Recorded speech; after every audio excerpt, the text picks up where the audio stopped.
begins burning out of control on May 4th, 2020 in the Florida Panhandle. Everyone's getting their kicked right now.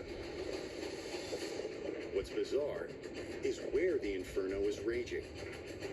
It's actually a swamp fire, which I know is a little counterintuitive. You wonder, how can anything burn here? To answer that, forget everything you picture about swamps.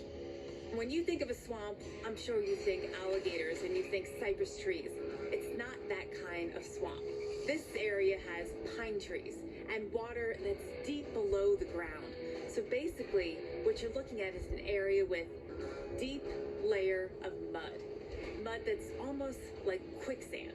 Mud could be 6, 9, 10 feet deep, which means you try to drive a big tractor through there and weighing, 20,000 pounds plus, that's going to sink right on in. Which is exactly what happens.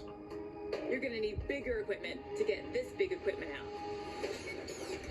The fire is actually started on purpose as part of the controlled burn. But with 20-mile-an-hour winds, Mother Nature soon takes control. The problem in this situation is that we hadn't had a lot of rain, drought was setting in across the area, and a cold front was approaching the region. That kicked up the winds, brought in even drier air. The swamp fire burns 2,200 acres and dozens of structures, but no lives are lost. People ask the question, are we going to see more of this as our climate continues to change? And I think we will. We're going to see more extremes in weather, and that can lead to a fire risk. Wind doesn't just get a swamp to blaze. It can also make a bridge dance. In Chinese numerology, 8 is considered a lucky number. Since the main span of the Human Bridge in China is 888 meters long, it should be triple good fortune. But on May 5th, 2020, motorists on the bridge certainly don't feel lucky. This bridge is definitely moving. It is not, it's not my eyes playing a trick on me here.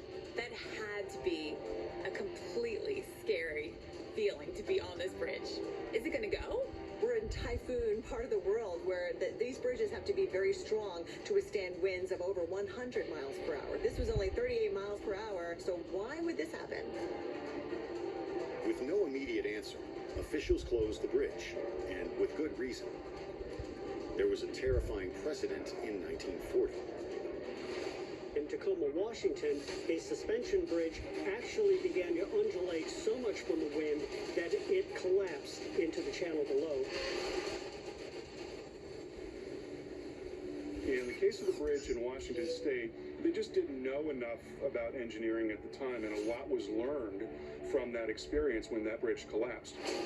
Luckily, engineers in China quickly identified the problem.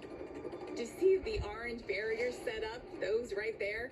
That's it. So instead of the air coming across and through that bridge very easily, it's going over the barriers, and it causes little eddies or little vortices to occur. And those vortices now begin to act on the bridge, and eventually the bridge starts to wave. Who would have thought something this innocent, placed there on the side of the bridge, would actually have that type of impact? 10 days later, the good fortune of the bridge is restored. All they had to do is take those orange barriers off, and we were good to go.